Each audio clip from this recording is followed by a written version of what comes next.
Bonjour à tout le monde. Un excellent sabbat. Pour commencer le message d'aujourd'hui, reportez-vous à Daniel 12. Daniel, le chapitre 12, et nous allons lire simplement le verset 12. C'est vers la toute fin du dernier chapitre du livre de Daniel. Heureux celui qui attendra et qui arrivera jusqu'à 1335 jours.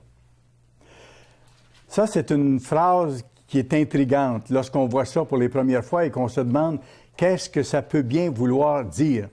Et ça appelle une explication parce qu'il y a beaucoup de technicalités bibliques là-dedans, mais qu'on peut prouver par la Bible. Alors, le titre de mon message aujourd'hui, « Parvenir jusqu'à 1335 jours ». Ça nous concerne, parce que vous allez voir tantôt, ça concerne exactement le temps de la fin.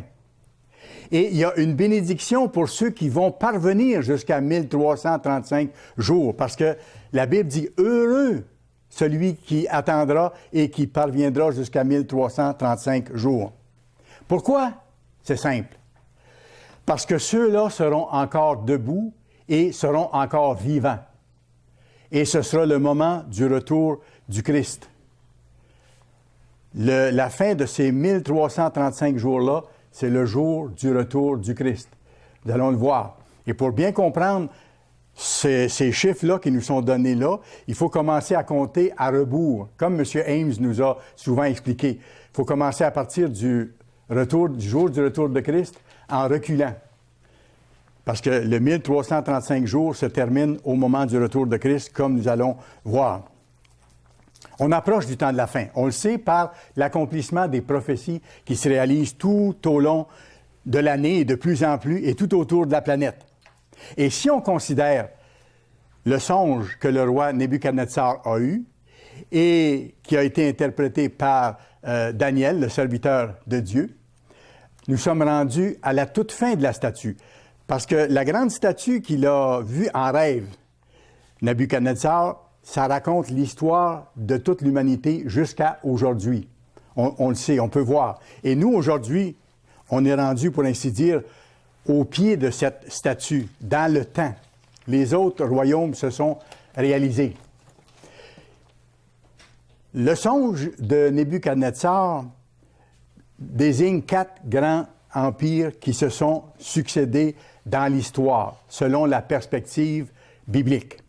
Premièrement, vous aviez dans cette grande statue-là la tête d'or, qui était l'empire babylonien, avec Nebuchadnezzar à sa tête. Suivi ensuite, en deuxième, de l'empire médo-perse, c'était la poitrine et les bras d'argent de la grande statue, et on peut vérifier ces choses-là historiquement. Troisièmement, vous avez eu un autre empire mondial important sous Alexandre le Grand, qu'on a appelé l'empire gréco-macédonien. Et ça, c'est le ventre et les cuisses d'airain. Après ça, quatrièmement, un quatrième empire, l'empire romain, qui allait connaître 7 résurrections. 6 ont eu lieu à date. Il reste une dernière résurrection de l'Empire romain à se produire avec l'Europe unie qui est en train de se former et qui sera en alliance avec l'Église catholique. Former alliance. Donc, le quatrième royaume de cette grande statue, c'est le royaume de l'Empire romain. Les 7 résurrections, la 7e s'en vient. Ça, c'est les jambes de fer jusqu'aux pieds, qui sont en partie de fer et en partie d'argile, comme vous savez. Et où est-ce qu'on est rendu, nous, dans le temps, par rapport à cette statue-là? On est rendu au niveau des pieds seulement. Je vais vous expliquer. On n'est pas encore rendu au niveau des orteils du rêve, qui est le dernier bout. On est au niveau des pieds, vous allez voir. Daniel 2, allez juste un peu avant, dans Daniel chapitre 2, on va lire le verset 41. Et comme tu as vu les pieds et les orteils en partie d'argile de potier et en partie de fer, donc c'est un mélange des deux, ce royaume sera divisé, mais il y aura en lui quelque chose de la force du fer, parce que tu as vu le fer mêlé avec l'argile. Ça, c'est la nature de ce royaume-là. Et on voit déjà en Europe actuellement, dans la formation de l'Europe unie, le fer et l'argile. L'Allemagne et les pays plus faibles autour, qui sont dissidents, avec qui on a de la difficulté de s'entendre, et ainsi de suite. Alors, en partie de fer et en partie d'argile. Allez un peu avant dans le même chapitre, verset 33, où on décrit encore cette statue que Nebuchadnezzar a vue en songe. Ses jambes de fer, ses pieds en partie de fer et en partie d'argile. Là, il parle des pieds qui sont en partie de fer et en partie d'argile. Et si vous y pensez, les pieds sont plus massifs que les orteils.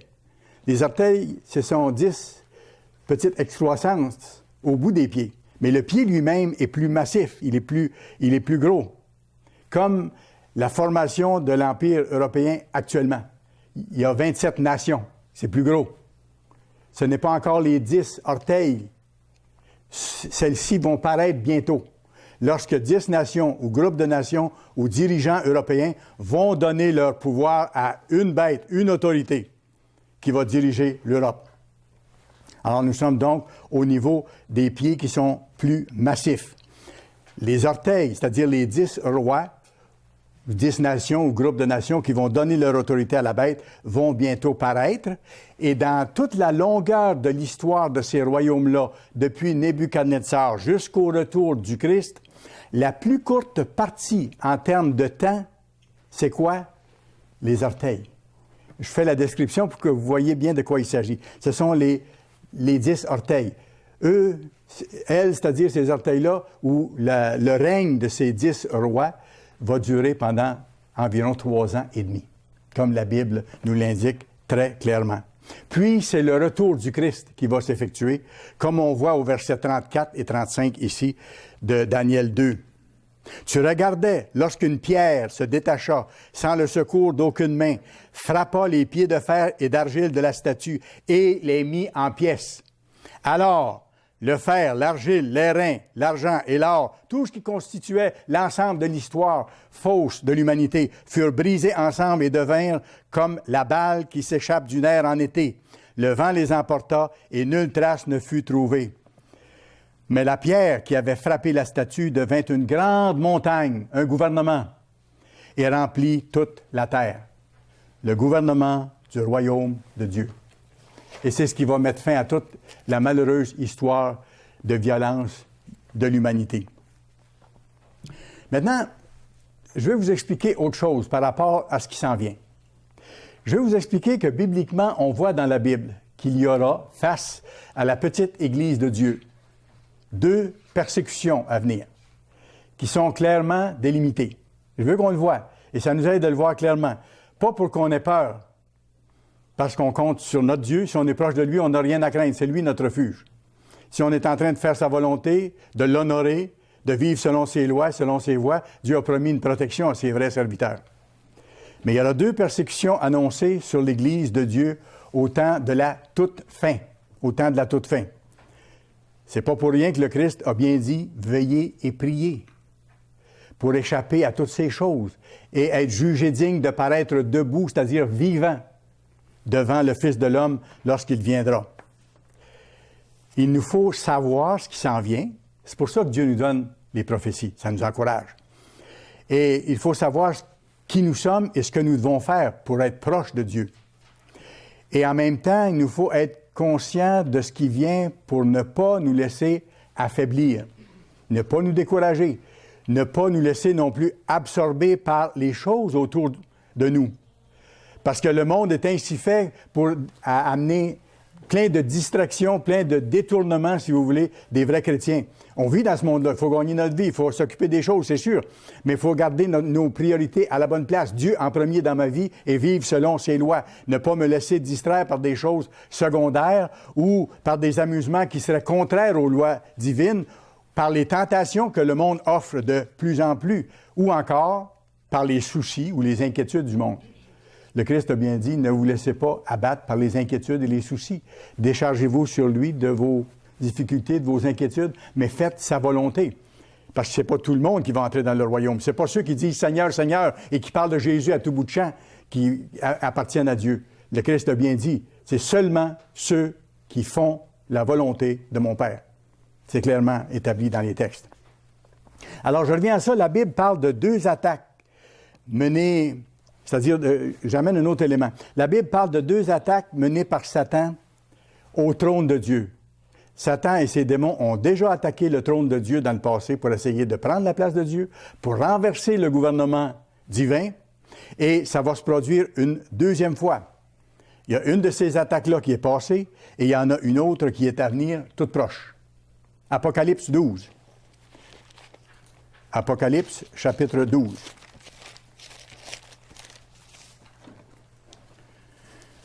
On va lire les versets 7 et 8. Ici, ça décrit ces deux attaques-là, une qui est passée et une qui est à venir. Attaque par Satan au trône de Dieu pour remplacer Dieu. Et il y eut une guerre dans le ciel. Michel et ses anges combattirent contre le dragon. C'est qui le dragon? C'est le serpent ancien, c'est Satan, le diable. Pourquoi? Parce que le dragon a attaqué le trône de Dieu. Et le dragon et ses anges combattirent, mais ils ne furent pas les plus forts, et leur place ne fut plus trouvée dans le ciel. Pourquoi? Parce qu'à ce moment-là, ils ont été jetés sur la terre. Satan et ses démons. Ils ont été jetés sur la terre. On voit ça dans, gardez votre place dans Apocalypse 12, on va revenir. On voit ça dans Ésaïe 14. Ça vaut la peine qu'on aille, qu'on établisse bien les paramètres de ce que je vous explique.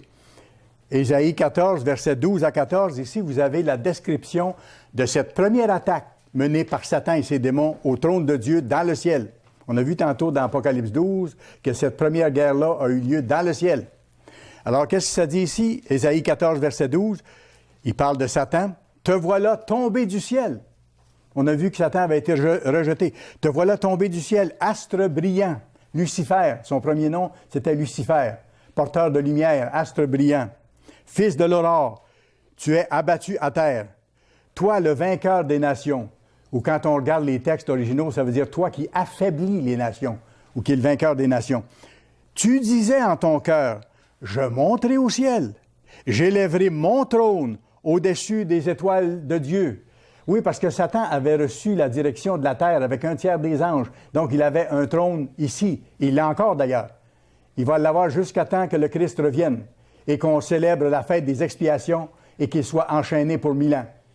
Dieu respecte ce qu'il a accordé à Satan. Satan est encore sur ce trône. C'est le petit Dieu de ce siècle. « Je lèverai mon trône au-dessus des étoiles de Dieu, c'est-à-dire des anges de Dieu. Je m'assiérai sur la montagne de l'Assemblée, sur le gouvernement, à l'extrémité du septentrion. Je monterai sur le sommet des nues. Je serai semblable au Très-Haut. » Et dans certaines versions, c'est « je serai le Très-Haut ». Dans le fond, il voulait remplacer Dieu. C'était un coup d'État. Et c'est pour ça qu'on voit plus tard, vous pourrez aller voir dans Luc 10, verset 18. Luc 10, verset 18, le Christ a vu ça, il a été témoin de ça, et il déclare, je le dis dans mes mots, « J'ai vu Satan tomber du ciel. » J'ai vu Satan tomber du ciel. Le Christ a assisté à cette scène-là, à l'attaque de Satan et de ses démons, et au fait que Satan et ses démons ont été rejetés sur la terre, et le Christ a vu Satan tomber du ciel comme un éclair.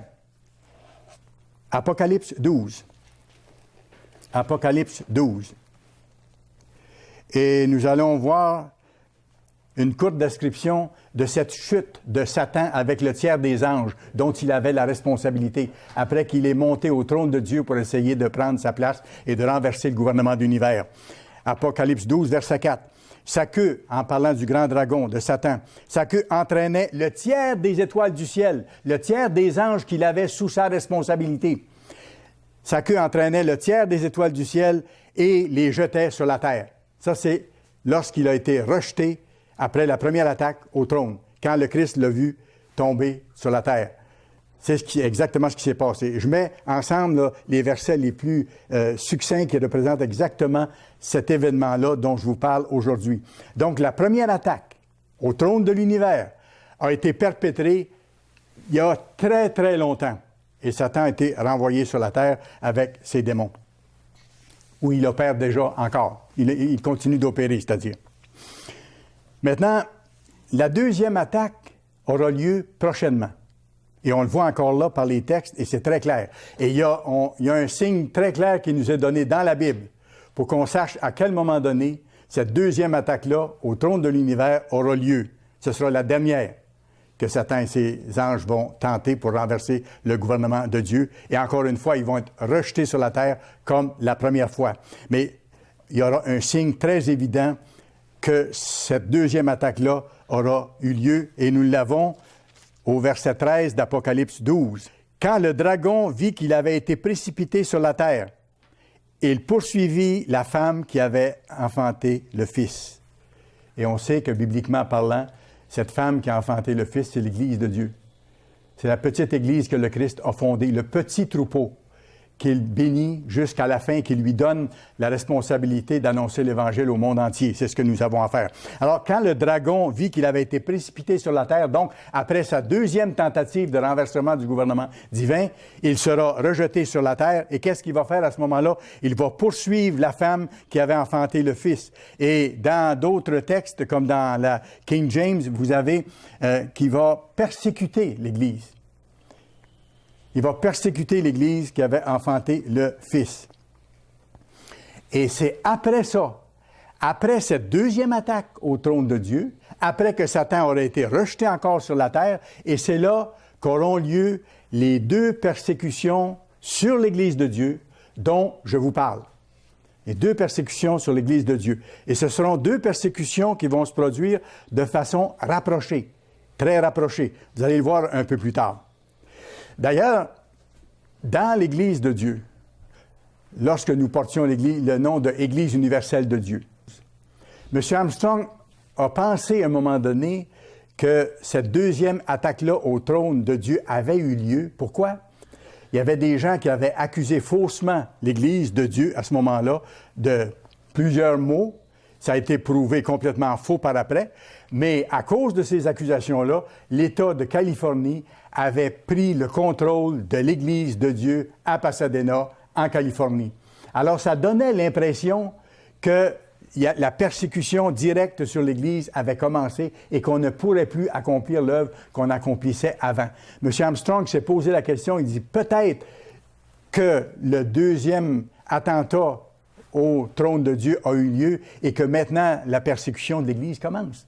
Et c'était pas illogique qu'il pense comme ça. Ça s'était jamais produit. Et je me rappelle, c'était massif, là.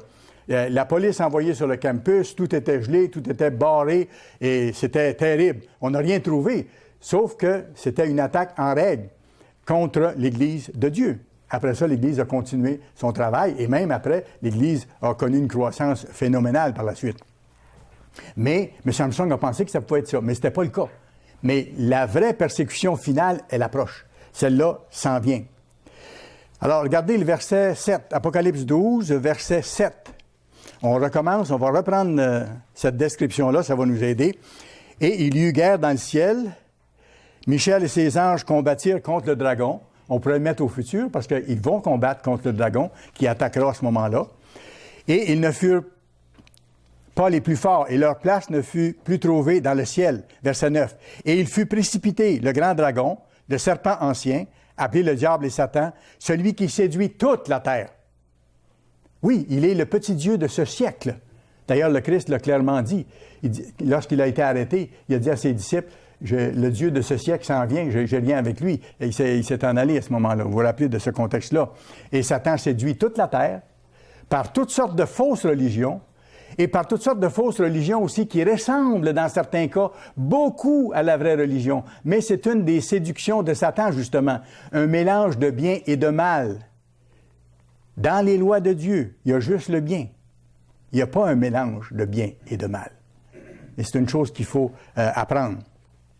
Satan qui séduit toute la terre, il fut précipité sur la terre et ses anges furent précipités avec lui. Ça, c'est la deuxième chute de Satan à partir du ciel, celle qui s'en vient. Alors, il va être précipité sur la terre, et qu'est-ce qu'il va faire à ce moment-là? Il va essayer de faire obstacle au retour de Christ. La première fois, il a essayé de faire obstacle à la première venue de Christ. Il a même fait tuer tous les petits-enfants là, en bas de 2 ans autour du lieu de naissance. Vous vous rappelez de ça pour essayer de faire obstacle au Christ? Ça a été impossible. C'est pas possible qu'il fasse obstacle au Christ, mais il sait que le Christ revient et il va essayer de tout faire pour essayer de faire obstacle au Christ. Verset 10. « Et j'entendis dans le ciel une voix forte qui disait, « Maintenant le salut est arrivé. ça nous donne le temps où ça va arriver. Le moment où le Christ va amener le salut à ses fidèles.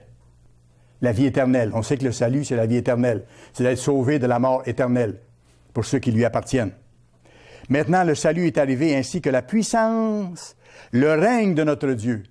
C'est le moment où le Christ va prendre charge de l'humanité et l'autorité de son Christ, car il a été précipité, l'accusateur de nos frères, celui qui les accusait devant notre Dieu jour et nuit. Et à ce moment-là, Satan va s'en prendre à toute l'Église. Satan va s'en prendre à toute l'Église. Pourquoi? Parce que tout le restant de l'humanité, il l'a, c'est pas un problème.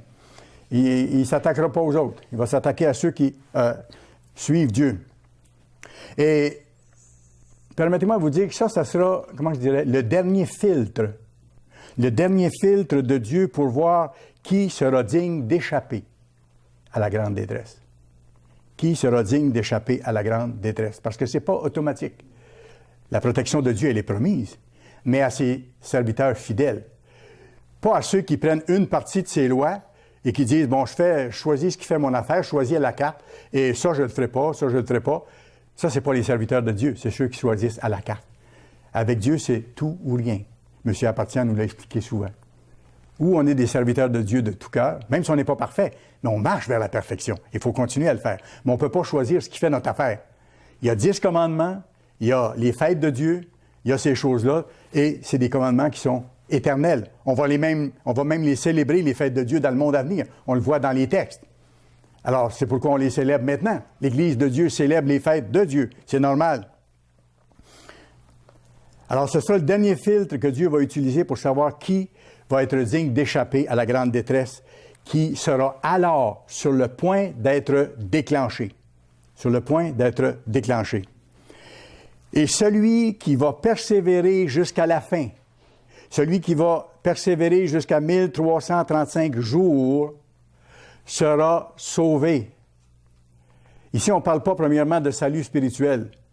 Il sera encore vivant. Comme on voit dans les textes. Il dit dans Matthieu 24, si le Christ n'intervenait pas, personne ne serait sauvé. C'est-à-dire, personne n'aurait la vie sauve. Parce que l'humanité va se faire sauter au complet. Tout simplement. C'est pour ça que Dieu va intervenir pour mettre un terme à la folie humaine, aux guerres, aux massacres, à tout ce qui existe. Mais pour qu'il reste des êtres humains vivants. Alors, il dit, celui qui persévérera jusqu'à la fin, jusqu'à 1335 jours, le jour du retour du Christ, celui-là aura la vie sauve. Et il va y arriver. Pourquoi? Parce que cette personne-là sera proche de Dieu. Cette personne-là aura développé l'humilité que Dieu recherche chez ses vrais serviteurs, qui ne disent pas, voici comment moi je vois les choses. Donc, ils disent, qu'est-ce que Dieu me dit de faire? Je veux le faire. Je vais lui demander son aide, je ne suis pas capable tout seul. Mais avec son aide, je vais y arriver parce que Dieu le promet. Il dit, je ne vous laisserai pas tomber. Il va répondre à celui qui demande. Il va soutenir celui qui est dans le besoin et ainsi de suite. Ce sont des promesses extraordinaires de Dieu. Celui qui va persévérer jusqu'à la fin, c'est celui qui va être déjà proche de Dieu, qui va être déjà humble, qui va être soumis le plus possible, qui va être en train de continuer de faire l'œuvre jusqu'à la fin. Faire l'œuvre, c'est quoi? C'est annoncer l'Évangile dans le monde entier, comme la petite Église le fait. Nous sommes les seuls à le faire comme nous le faisons actuellement. Nous allons sur toute la terre, sauf dans 2 petits endroits, comme je l'ai déjà mentionné.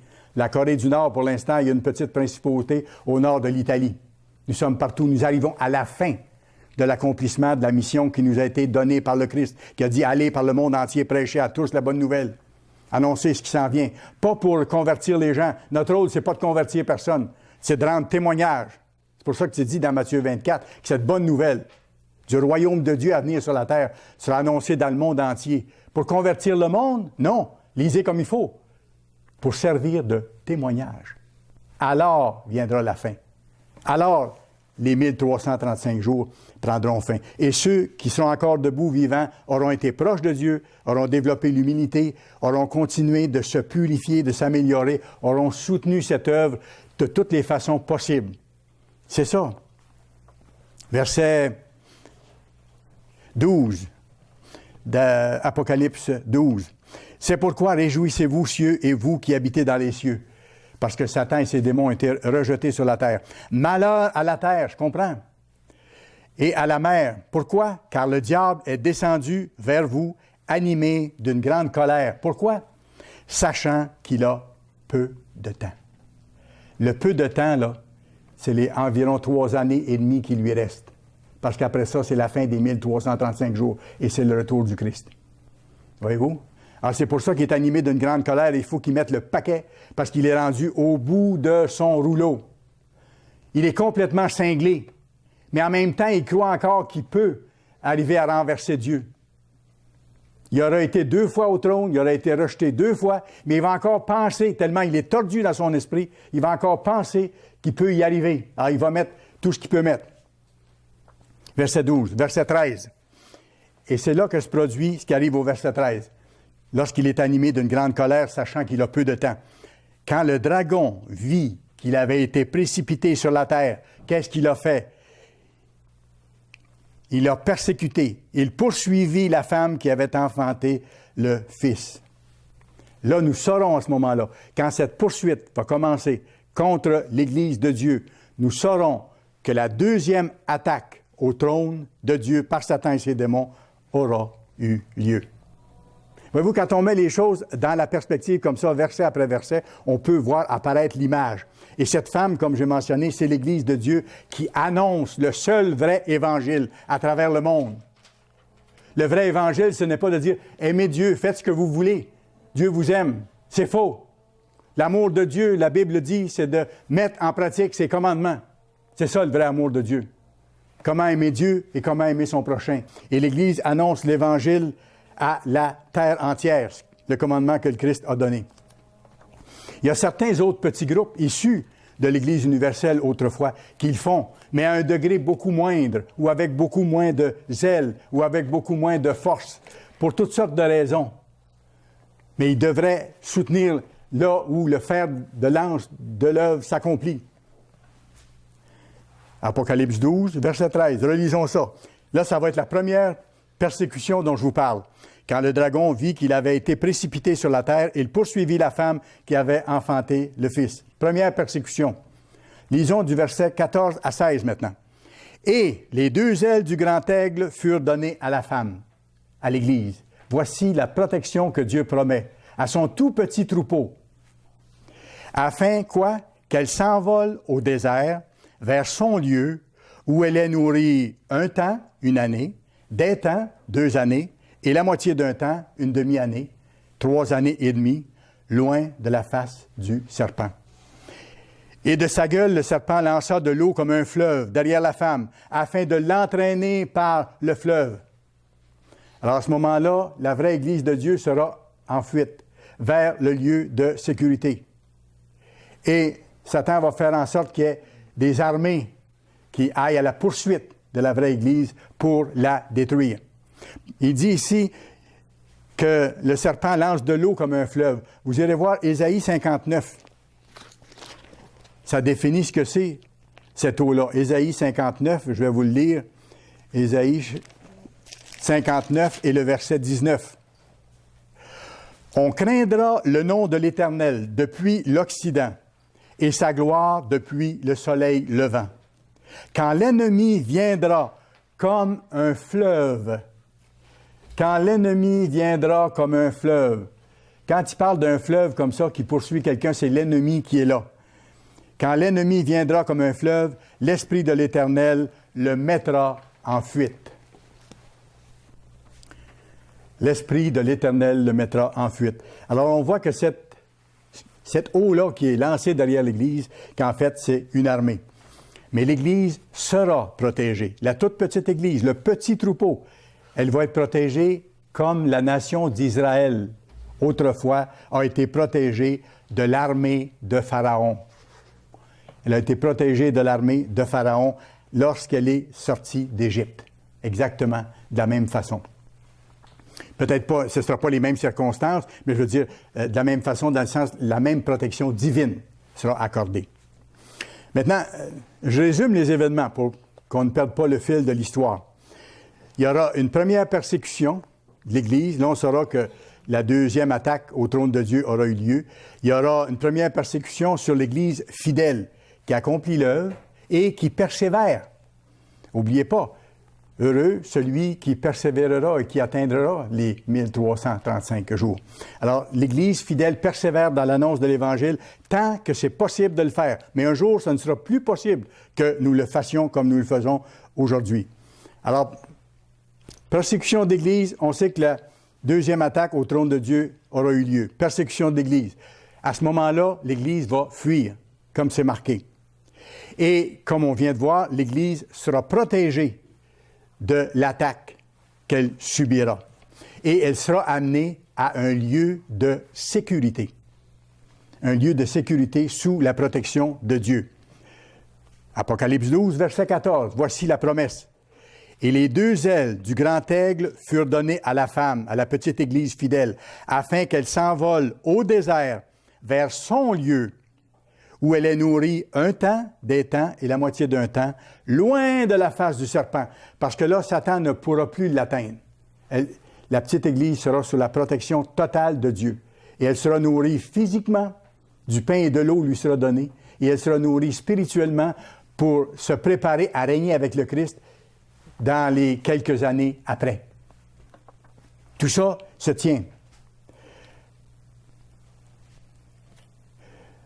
Vous pourrez aller voir aussi pour votre instruction dans Exode 19, verset 4. Là, Dieu décrit quand il a sorti sa nation d'Israël d'Égypte. Et pourtant, ils sont sortis à pied. Et Dieu dit qu'il les a amenés sur des ailes d'aigle. C'est la même expression. C'est une façon que Dieu utilise pour dire qu'il les protège, qu'il les amène en sécurité, qu'il prend soin d'eux dans leur cheminement. La façon exacte par laquelle l'Église sera amenée au lieu de sécurité, on ne le sait pas. On verra à mesure. Là, ce sera une question de foi puis de faire confiance à notre grand Dieu, tout simplement. Mais c'est la même promesse qui a été faite à Israël et Dieu les a amenés sur des ailes d'aigle et il dit qu'au temps de la fin, la femme sera amenée sur des ailes d'aigle en son lieu au désert. Apocalypse 12, versets 13 et 14. On le relit, ça vaut la peine. Quand le dragon vit qu'il avait été précipité sur la terre, il poursuivit la femme qui avait enfanté le Fils, l'Église. Et les deux ailes du grand aigle, la protection de Dieu, furent données à la femme, à l'Église, afin qu'elle s'envole au désert vers son lieu où elle est nourrie un temps, des temps et la moitié d'un temps, 3 ans et demi, loin de la face du serpent. Et ici, je fais une petite parenthèse. Les vrais serviteurs de Dieu ne seront pas protégés n'importe où. Certains, même qui étaient avec nous avant, qui forment d'autres groupes, ont commencé à croire et à dire et même à enseigner qu'on pourrait être protégés dans nos maisons, là où nous serons à ce moment-là. Que Dieu qui est tout-puissant peut tout faire, c'est vrai, mais ce n'est pas ce qu'il dit qu'il va faire. Il dit qu'il va amener l'Église en son lieu, un lieu. Et que ce lieu-là, c'est un lieu désertique. D'ailleurs, quand on regarde le texte original en grec, c'est Eremos, E-R-E-M-O-S. C'est un lieu désertique, c'est un désert. C'est clairement indiqué, un lieu et un désert. Donc, ceux qui croient qu'ils seront protégés n'importe où, même en restant chez eux, font fausse route. Ils ont perdu, s'ils l'avaient eu avant, la compréhension de la vérité. Et ce n'est peut-être pas sans raison. Parce que lorsqu'on n'obéit pas à Dieu, quand on lui a obéi avant, on perd la connaissance et on perd la compréhension. De la même façon que lorsque Dieu nous appelle, plus on met en pratique les lois qu'il nous donne, plus Dieu nous donne de comprendre d'autres choses. Comme c'est marqué dans Actes 5, 32, Dieu donne son Saint-Esprit à qui? À ceux qui lui obéissent, à ceux qui s'efforcent de faire sa volonté. Aussi simple que ça. Et si on ne s'efforce pas de faire sa volonté, on ne comprend pas plus qu'avant. Si on pense venir à l'Église puis tout savoir en arrivant et qu'on fait les choses à notre façon, ça ne peut pas fonctionner. Dieu n'ouvre pas notre esprit. On reste au même point. Il nous aime pareil. Il donnera notre chance plus tard. Mais si on agit comme ça, on ne prend pas, autrement dit, l'appel que Dieu nous donne pour aller de l'avant et recevoir ses bénédictions, pour comprendre davantage puis avoir la force de faire ce qu'il nous faut faire et même être jugé digne d'échapper aux choses qui viennent. Alors, donc, on a vu la première persécution, quand Satan vit qu'il a été précipité sur la terre, il poursuit l'Église, ce qui va se passer. Ça, c'est la première persécution. La deuxième arrive pas longtemps après. Ça suit de très près. Contre qui? Contre le reste du monde? Absolument pas. Contre le reste de la vraie Église. Contre le reste de la vraie Église. Versets 16 et 17. Et de sa gueule, le serpent lança de l'eau comme un fleuve derrière la femme afin de l'entraîner par le fleuve. On voit après ça que ça ne marche pas. Mais la terre secourut la femme, elle ouvrit sa bouche et engloutit le fleuve que le dragon avait lancé de sa gueule. Mais regardez le verset 17. Après que Satan a inspiré des armées d'attaquer la vraie Église qui est en fuite vers le lieu de sécurité et qui arrivera au lieu de sécurité, Satan se retourne. Il se retourne contre qui? Contre ceux de l'Église qui seront restés derrière.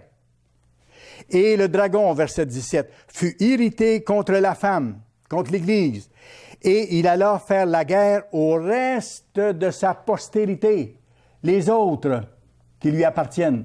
Pas les autres des autres églises ou des autres dénominations, ceux de l'Église de Dieu qui lui appartiennent, mais qui n'étaient pas là de tout cœur, avec zèle, qui n'ont pas soutenu l'œuvre, qui n'ont pas travaillé à changer, qui n'ont pas suivi le chemin de l'humilité et du service de la maison de Dieu. Il s'en alla faire la guerre au reste de sa postérité, à ceux qui gardent les commandements de Dieu et qui ont le témoignage de Jésus. Ils connaissent les 10 commandements. Ils les observent, peut-être pas exactement comme ils devraient le faire. Ils ont les fêtes de Dieu, ils les observent, peut-être pas tout à fait comme ils devraient le faire, ou peut-être à la carte, comme je disais tantôt, de façon molle, parce que Dieu dit à l'Église de Laodicée, vous allez passer par une grande tribulation, par les épreuves du feu, parce que vous n'avez pas le zèle que vous devriez avoir. Il parle à l'Église de Dieu, mais à ceux qui ont cette attitude-là, de manquer de zèle envers la vérité et envers le fait de changer. Alors ici, vous avez la deuxième persécution. Et le dragon fut irrité contre la femme et il s'en alla faire la guerre au reste de sa postérité. Et je vous fais remarquer qu'ici, ce n'est pas dit qu'elle a persécuté le reste de sa postérité. Il va faire la guerre. Là, c'est total. Là, c'est croix ou meurt. Vous adorez la statue ou vous mourrez. C'est aussi simple que ça. Le même principe que sous Nabuchodonosor. Parce qu'on sait par Apocalypse 13 et les suivants qu'il y a eu une image faite de la bête et ainsi de suite et qu'il y aura un amalgame Église, État tout-puissant, l'ancien Empire romain ressuscité et il faudra adorer qui eux vont dire d'adorer et faire ce qu'eux vont dire de faire. Sinon, à ce moment-là, on est éliminé. C'est ce que ça veut dire ici. C'est la guerre, c'est une guerre totale. La guerre au reste de sa postérité, à ceux qui gardent les commandements de Dieu et qui ont le témoignage de Jésus. Ce sont nos frères d'autres groupes qui ne bougent pas suffisamment ou qui retiennent des choses ou qui limitent de servir Dieu. Quoi que ce soit. On le retrouve dans Apocalypse 3, verset 18, où Dieu dit « Je te conseille d'acheter de moi de l'or éprouvé par le feu. » Ça vaut la peine que je vous le lise. Apocalypse 3 et le verset 18. Il parle ici à l'Église de Laodicée, ceux qui ont l'attitude laodicéenne. Verset 15. « Je connais tes œuvres. » Il parle à l'Église. « Je sais que tu n'es ni froid ni bouillant. Puisses-tu être froid ou bouillant? Ainsi, parce que tu es tiède et que tu es ni froid ni bouillant, je te vomirai de ma bouche. Pas je te détruirai, mais je vais te rejeter. Et tu vas devoir passer par des épreuves pour me prouver, dans un filtre beaucoup plus dur que ceux avant, que tu veux vraiment m'appartenir. Parce que tu dis, je suis riche, je me suis enrichi, je n'ai pas besoin de rien, je n'ai pas besoin qu'on m'enseigne, je sais ce qui doit arriver, je n'ai pas besoin de rien. Et parce que tu ne sais pas que tu es malheureux, misérable et aveugle et nu, verset 18, je te conseille d'acheter de moi de l'or éprouvé par le feu. Et le feu, on sait que c'est les épreuves. Et cette dernière grande épreuve-là, on sait que c'est la grande détresse, où les vrais serviteurs de Dieu qui seront restés en arrière parce qu'ils n'étaient pas suffisamment zélés avant, vont devoir prouver à Dieu qu'ils veulent lui appartenir, mais en donnant leur vie, en lui prouvant jusqu'à cette extrémité-là. Je te conseille d'acheter de moi de l'or éprouvé par le feu, afin que tu deviennes riche et des vêtements blancs, afin que tu sois vêtu et que la honte de ta nudité ne paraisse point, et un collier pour oindre tes yeux, afin que tu vois. Moi, je reprends et je châtie tous ceux que j'aime. Voyez-vous, il ne les détruit pas à jamais. Il les laisse passer par la grande détresse, donner leur vie physique pour qu'ils puissent être ramenés ensuite. Aie donc du zèle, repens-toi. Il leur donne, autrement dit, une dernière chance, dernière occasion de prouver à Dieu qu'ils veulent lui appartenir. Le plan de Dieu est fort, il est puissant et il se tient. On retrouve la même chose dans Daniel 7. C'est décrit, ce que je viens de vous montrer, là, la grande détresse qui va frapper les vrais serviteurs de Dieu restaient derrière parce qu'ils n'étaient pas suffisamment zélés ou qu'ils voulaient faire les choses à leur façon, qu'ils ne changeaient pas ce qu'ils avaient à changer. Daniel 7 et le verset 25. On parle ici de la bête et du faux prophète ensemble, là. Il prononcera des paroles contre le Très-Haut. Il opprimera les saints du Très-Haut. Il espérera changer les temps et la loi, dire que le jour à observer, c'est le dimanche et non pas le sabbat, et non pas le samedi. C'est déjà commencé. Et les saints, regardez bien, et les saints seront livrés entre ses mains. Quels sont ces saints? Ceux qui ont les commandements de Dieu et son témoignage, mais qui ne sont pas suffisamment zélés, qui ne changent pas suffisamment, qui n'ont pas l'humilité nécessaire, qui ne supportent pas vraiment l'œuvre, qui n'accomplissent pas l'œuvre. Et les saints seront livrés entre ses mains, les Laodicéens, pendant combien de temps? Pendant un temps, des temps et la moitié des temps, d'un temps. Pendant 3 années et demie, exactement. Exactement pendant 3 années et demie. Tout ça se tient. On parle de la même chose ici, là. On parle de ceux qui seront restés derrière, vers qui Satan va se tourner pour leur faire la guerre, c'est-à-dire pour les détruire s'ils n'abandonnent pas leur religion contraire à la religion d'État à ce moment-là. Ce sera ce qu'on appelle Pax Romana, la paix romaine imposée avec l'alliance avec une grande Église. Comment est-ce que nos frères restés derrière, et j'espère que nous ne ferons pas partie de ce groupe-là, comment est-ce que les membres de l'Église de Dieu, restés en arrière, contre qui Satan va s'en prendre pour leur faire la guerre, comment est-ce qu'ils vont être identifiés, pensez-vous? Pensez-vous que ça va être compliqué pour l'Empire romain d'identifier ces quelques-uns-là? Ça va être très, très, très facile. Je vais vous donner un autre sermon bientôt qui a rapport un peu avec ça. Mais ceux-là vont refuser d'adorer l'image. Comme Daniel et ses compagnons ont refusé d'adorer l'image dans le passé. Déjà, ça va être suffisant pour montrer qu'ils ne veulent pas se soumettre à l'Empire romain et aux faux prophètes. C'est fort, ça se tient. Un autre, il y en aura plusieurs, mais un autre signe marquant, duquel personne ne pourra échapper s'il veut obéir à Dieu et prouver à Dieu qu'il est prêt à mourir pour entrer dans son royaume, à ce moment-là, c'est l'observance du sabbat. Parce que rendu là, les gens seront obligés de travailler le samedi et ils seront obligés de ne pas travailler le dimanche, ce qui est en train de se mettre en place un peu partout dans nos pays. Alors, c'est très facile. Et à ce moment-là, ceux qui vont se soumettre à ça vont prendre la marque de la bête le dimanche, tout simplement, parce que ça sera sur leurs mains. On travaille avec nos mains. Ils vont prendre la marque de la bête. Ils ne travailleront pas le dimanche. Très facile à identifier et à rejoindre. Donc, Daniel 7, je reviens à ça. Daniel 7, verset 25. Daniel 7, verset 25. Il prononcera des paroles contre le Très-Haut. Il opprimera les saints du Très-Haut et il espérera changer les temps et la loi. Ce sera le dimanche obligatoire comme jour de repos. Et les saints seront livrés entre ses mains, ceux qui n'observeront pas le dimanche, pendant un temps, des temps et la moitié d'un temps. Alors, là, ce sera la deuxième persécution qui va durer pendant 3 années et demie sur ceux qui seront restés derrière. Bien sûr, il y aura des guerres dans le monde, des bouleversements terribles pour les nations dans ce temps-là. Mais on parle ici là, des vrais serviteurs de Dieu qui seront encore vivants pour un petit bout de temps au cours de cette période de 3 années et demie. La même période de temps, d'ailleurs, que la protection, que les vrais serviteurs de Dieu qui auront fui et qui auront passé les premiers tests de persévérer malgré les circonstances difficiles, qui auront continué à supporter l'œuvre et ainsi de suite, à faire la volonté de Dieu sans faire de compromis, qui ne seront pas cachés en arrière. Parce que ça peut arriver, regardez bien, je pensais à ça en préparant le sermon, ça peut arriver que lorsqu'il y aura cette première persécution sur l'Église, là, dans son ensemble, que ceux qui annoncent l'Évangile, va falloir continuer à l'annoncer. Si certains disent, je vais me retirer en arrière un peu, je vais laisser la chaleur baisser, je vais laisser la persécution diminuer, je vais moins m'impliquer dans l'œuvre pour pas que ça paraisse que je fais partie de l'Église. Bien, vous savez que si je fais ça, je viens de me classer pour faire partie du deuxième groupe. Je vais peut-être rester en arrière un petit bout de temps. Peut-être que je vais être épargné un petit bout de temps, pendant quelques semaines ou quelques mois.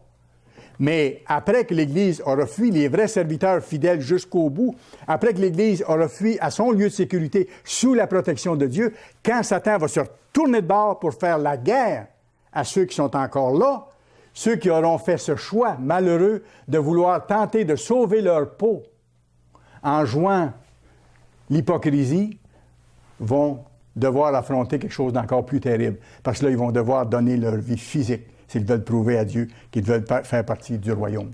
Comprenez-vous comment ces choses-là arrivent ensemble? Tout ça, ça se tient. La parole de Dieu, elle est puissante. On ne peut pas la renverser. Dieu a établi longtemps d'avance ce qui doit arriver. Les 3 années et demie, c'est 1260 jours de protection pour la vraie Église de Dieu en son lieu et de persécution terrible pour les autres. Daniel 12 et le verset 7. Daniel 12 et le verset 7.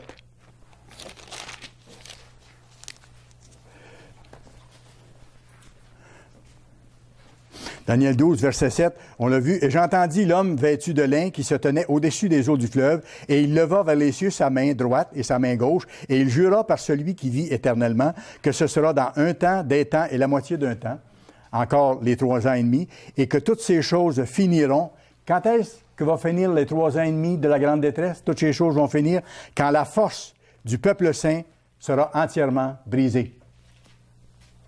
Quel est ce peuple saint? C'est le peuple appartenant à Dieu qui sera resté derrière, qui auront les lois et les commandements de Dieu, mais qui n'auront pas été là de tout cœur. Une fois que la force de ce peuple-là sera complètement brisée, alors viendra la fin. Alors ce sera le retour de Christ.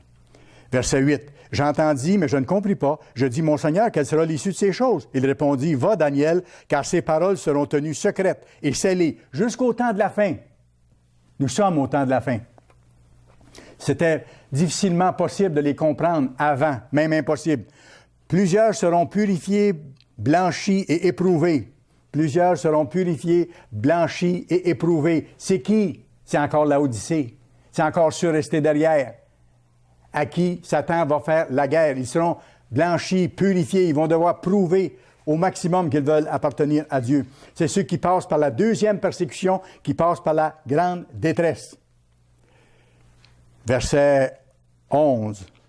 « Depuis le temps où cessera le sacrifice perpétuel et où sera dressée l'abomination du dévastateur, il y aura 1290 jours. » 1290 jours avant quoi? Toujours la même chose, on compte à l'envers. Avant le retour du Christ. 1290 jours avant le retour du Christ. C'est 30 jours, ça, avant le début de la grande détresse. 30 jours avant le début de la grande détresse. Parce que la grande détresse dure 1260 jours. Si vous remontez 30 jours avant, c'est 1290. OK? Donc, c'est 30 jours avant le début de la grande détresse. Verset 12. J'arrive à mon verset initial. « Heureux celui qui attendra et qui arrivera jusqu'à 1335 jours. » Pourquoi? Parce qu'il aura passé le filtre que Dieu aura utilisé pour déterminer qui est digne d'aller au lieu de sécurité. Est-ce qu'on est prêt à continuer malgré les circonstances ou si on va chercher à protéger nos vies? On doit y penser maintenant, puis être fortifié maintenant, être proche de Dieu, lire chaque jour, étudier, jeûner régulièrement, prier chaque jour, marcher dans ses voies pour être fort. Et quand le temps arrivera, on aura ce qu'il faut. Mais pour ceux qui ne font pas ça maintenant, ils seront dans la catégorie à qui le Christ va dire « Tu penses que tu as quelque chose? Tu te penses riche? Mais tu es pauvre, tu es nu, tu ne comprends pas, tu n'es pas rendu où tu devrais être rendu. Je vais te donner l'occasion de me prouver. Si tu veux vraiment entrer dans le royaume, je vais te permettre de passer dans la grande détresse et de donner ta vie pour montrer que tu veux vraiment m'appartenir. » Le plus grand test qui soit. Donc, si on fait le calcul, ça veut dire qu'il y aura 75 jours de persécution en tout. 75 jours de persécution en tout qui vont se produire. La prédication va cesser 45 jours avant la fuite. C'est ce qu'on nous a montré dans le passé. 1260 jours, c'est le 3 années et demie où l'Église est en lieu de sécurité et où les Laodicéens sont persécutés. Après ça, les 30 jours avant ça, c'est le 30 jours pour permettre la fuite. On parle de 1290, là. Et si on ajoute 45 jours, on arrive à 1335. Et là, c'est le début des persécutions contre l'Église. OK? Mais l'Église est encore là, mais elle cesse d'annoncer l'Évangile. Probablement qu'on ne sera plus capable d'avoir de réseau de télévision ou de pouvoir annoncer ces choses-là. Et ça va nous donner un indice aussi, là où nous sommes rendus, l'endroit où nous sommes rendus. Et regardez le verset 13. Maintenant, il dit à Daniel, il dit ceci, « Et toi, marche vers ta fin, ou marche vers la fin. Tu te reposeras. Tu seras debout pour ton héritage. » Dans le fond, il dit à Daniel, « Je vais te ressusciter. Tu es un vrai serviteur de Dieu. À la fin de ces jours-là, tu vas être debout, tu vas être ramené à la vie pour recevoir ton héritage. » Formidable. À la fin des jours. Quel jour? À la fin des 1335 jours. Les jours dont il vient de parler. À la fin de ces jours-là. À la fin de ces jours-là, Daniel, tu seras debout et tu vas recevoir ta récompense. Alors, comme j'ai mentionné tantôt, et je vais vérifier ces choses-là avec M. Ames dans ses écrits, M. Ames l'a expliqué, il faut compter le 1335 jours à partir du retour de Christ en reculant, tout simplement. Et là, ça nous donne le vrai décompte. Et on saura que la deuxième attaque aura eu lieu au trône quand Satan va s'en prendre directement à l'Église. Alors, vous avez, autrement dit, le retour du Christ. 1260 jours avant, c'est la grande détresse, durant ces 1260 jours-là. 30 jours avant le début des 1260 jours de la grande détresse et du lieu de protection, c'est le temps alloué à l'Église pour fuir, pour aller à son lieu de sécurité, sur les deux ailes du grand aigle. Et 45 jours avant, c'est la fin du travail de l'Église, la fin du travail de l'œuvre, là où c'est marqué dans Amos 8, versets 11 à 12, Amos 8, versets 11 à 12, où ce sera ce que la Bible appelle la famine de la parole. Il n'y aura plus moyen d'avoir accès à la parole de Dieu sur la face de la terre. C'est grandiose quand on regarde le plan de Dieu et c'est tellement puissant, puis c'est tellement encourageant en même temps. Mais nous, il faut nous assurer d'être prêts, de ne pas nous laisser digérer par le monde autour. Et la première condition, c'est de compter sur Dieu, de marcher avec lui, de mettre ses lois en application, de prendre notre appel au sérieux, de ne pas laisser les soucis de la vie nous distraire. Luc 21, verset 34.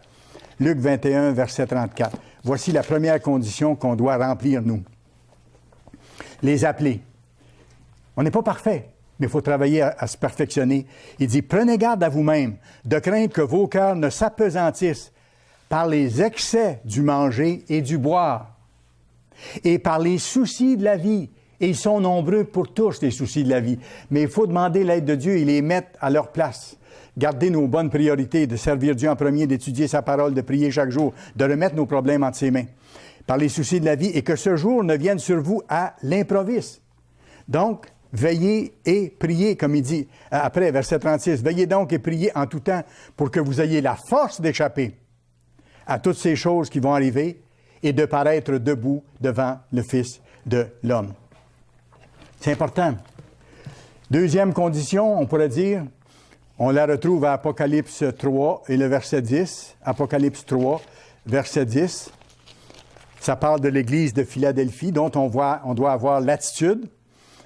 Apocalypse 3, verset 10. « Parce que tu as gardé la parole de la persévérance en moi. » Qu'est-ce qu'on a vu?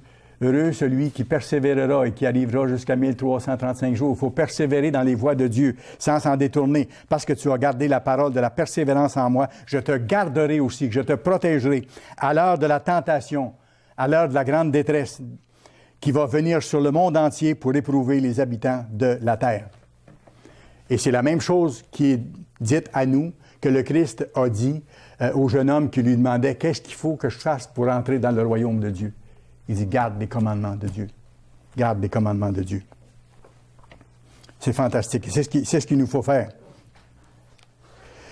Apocalypse 3, verset 10, il dit, je reviens là-dessus, « Je te garderai aussi à l'heure de la tentation qui va venir sur le monde pour éprouver les habitants de la terre. » Ça veut dire que ceux qui seront encore membres de l'Église de Dieu, mais qui ne seront pas au lieu de sécurité à ce moment-là, seront éprouvés une dernière fois pour avoir encore l'occasion d'entrer dans le royaume. Ils devront être des sacrifices morts. C'est ça ce que ça veut dire. Alors que ceux qui le font maintenant volontairement pour changer, pour faire la volonté de Dieu, pour annoncer l'Évangile. C'est l'Église qui annonce l'Évangile, c'est pas les membres. On le sait ça depuis longtemps. Nous, on n'a pas à aller de maison en maison. La Bible dit, n'allez pas de maison en maison, c'est clair. C'est l'Église qui a ça comme responsabilité. Mais nous, on doit développer le caractère pour nous préparer à servir dans le monde à venir et on doit soutenir l'Église dans ses efforts pour aller à la télévision, à la radio, sur Internet et ainsi de suite. Être des sacrifices vivants. Parce que ça demande des sacrifices de faire ça. D'aller à l'encontre de notre nature humaine. Parce que notre nature humaine, elle aime à faire les choses à sa façon. Avant que Dieu nous appelle, on ne vivait pas comme on vit là. Et ça a été difficile de changer certaines choses. Certaines choses, ça a été plus facile. Mais d'autres choses, c'est difficile. Et on a encore à lutter, et on va devoir lutter jusqu'au retour de Christ pour se débarrasser de notre humanité, pour ainsi dire, ou de notre nature humaine. Ésaïe 33. Ésaïe 33. Voyons rapidement d'autres conditions qu'on doit remplir. Ésaïe, chapitre 33. Et le verset 14. Ésaïe 33. Verset 14. Les pécheurs sont effrayés dans Sion. Ça va venir quand Dieu va intervenir au temps de la fin. Un tremblement saisit les impies. Et dans le texte original, c'est les hypocrites. Qui de nous pourra rester auprès d'un feu dévorant? Qui de nous pourra rester auprès de flammes éternelles? Il y a des conditions. Et regardez, il dit, celui qui marche dans la justice, qui met les lois de Dieu en pratique, qui parle selon la droiture, celui qui ne ment pas, celui qui n'exagère pas, celui qui ne répand pas de rumeurs. Si on avait l'habitude de faire ça, on travaille à éliminer ces travers-là. Celui qui avait l'habitude de dire des choses négatives des gens autour, cesse de le faire. Dit des bonnes choses au lieu de choses mauvaises. Il dit, celui qui marche dans la justice, celui qui parle selon la droiture, et regardez, il va plus loin, qui méprise un gain acquis par extorsion. Donc, qui n'est pas malhonnête dans ses transactions, qui secoue les mains pour ne pas accepter un présent. Ça veut dire que si quelqu'un nous donne un présent, on ne doit pas l'accepter? Non, c'est accepter un présent pour corrompre la justice, pour rendre un faux jugement, ou pour attaquer quelqu'un d'autre, ou pour agir de mauvaise façon. Qui ferme l'oreille pour ne pas entendre les propos sanguinaires. Et est-ce qu'il n'y en a pas des propos sanguinaires à la radio, à la télévision, dans les chansons et tout ça? Il dit, si on laisse notre oreille ouverte à ça, on laisse entrer ça en nous. Ne faites pas ça. Celui qui pourra rester auprès de Dieu lorsqu'il reviendra devra être en train d'éliminer tout ça. Il devra l'avoir fait jusqu'à un certain niveau. Et qui se bande les yeux pour ne pas voir le mal. Voyez-vous? Qu'est-ce que j'ai à regarder des émissions ou des films où, même s'il y a des choses bonnes dedans, il y a de l'adultère, du vol, du mensonge, de la cupidité, tout ce que vous voudrez. C'est encore la vieille recette de l'adversaire, un mélange de bien et de mal. Et ceux qui disent, ah ben je peux regarder ça parce qu'il y a du bien là-dedans. J'apprends des choses à travers ça. Absolument pas. Dieu dit, fermez vos yeux à ça, regardez ailleurs. Ce que David faisait. David dit, je ne mets rien de mauvais devant mes yeux. C'est une habitude qu'on a à développer si on veut justement appartenir à Dieu et être jugé digne d'aller au lieu de protection. C'est aussi simple que ça. Les films, les jeux vidéo et Internet, les paroles des chansons qui inspirent violence, corruption, mensonge, vol, pornographie. Vous savez, si je me nourris de ça, j'en fais partie. Dieu dit, sortez d'elle, mon peuple, si vous ne voulez pas participer à ces fléaux. Dans Apocalypse, c'est bien mentionné ça. Si je me nourris de ça, j'en fais partie et je me disqualifie. Je me nourris des vomissures du monde. C'est ce que ça veut dire.